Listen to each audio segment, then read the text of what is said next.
அலிக்கு அவருடைய பழைய பேரான கெசியஸ் கிளே அப்படின்னு கூப்பிட்டா அவர் டென்ஷன் ஆயிடுவாருன்னு தெரிஞ்சும் கூட வேணுமனே ஒருத்தர் கெசியஸ் கிளே அப்படின்னு கூப்பிட்டு இருக்காரு. அந்த காலத்துல அமெரிக்காவில பிறக்கிற கருப்பின குழந்தைகளுக்கு எல்லாம் அசிங்கப்படுத்துற விதமா பட்ட பேர் ஒண்ணு வைக்கிறது வழக்கமா இருந்துச்சு. இப்படி இருக்க கெசியஸ் கிளேயா இருந்த முகமது அலி இஸ்லாம் மதத்தை ஏற்றுக்கொண்டதுக்கு அப்புறமா தன்னோட பேரை முகமது அலி அப்படின்னு வச்சிருக்காரு. முகமது அலின்னு தன்னுடைய பேரை மாற்றியும் கூட ஒரு பாக்ஸிங் மேட்சோட இன்டர்வியூல எரிட்டர் அப்படிங்கிற பாக்ஸர் முகமது அலியை வெறுப்பேற்றுற விதமா ஹலோ கெசியஸ் கிளே அப்படின்னு கூப்பிட்டு இருக்காரு. முகமது அலின்னு கூப்பிட மாட்டியான்னு சொல்லியும் கூட அந்த பேர் வரமாட்டேங்குது மிஸ்டர் கெசியஸ் கிளே அப்படின்னு சொல்லியிருக்காரு.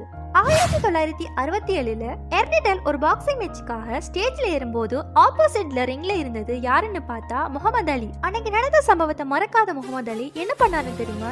7வது ரவுண்ட்ல முடிக்க வேண்டிய முகமது அலி வாட்ஸ் மை நேம் கேட்டு 14வது ரவுண்ட் வரைக்கும் மேட்சை எடுத்துக்கொண்டு போய் எர்னிடலரை கதறி விட்டிருக்காரு. 14வது ரவுண்ட்ல எர்னிடல் முகமது அலின்னு தன் வாயில சொன்னதுக்கு அப்புறமா தான் அந்த மேட்சை முடிச்சு வின் பண்ணிருக்காரு முகமது அலி.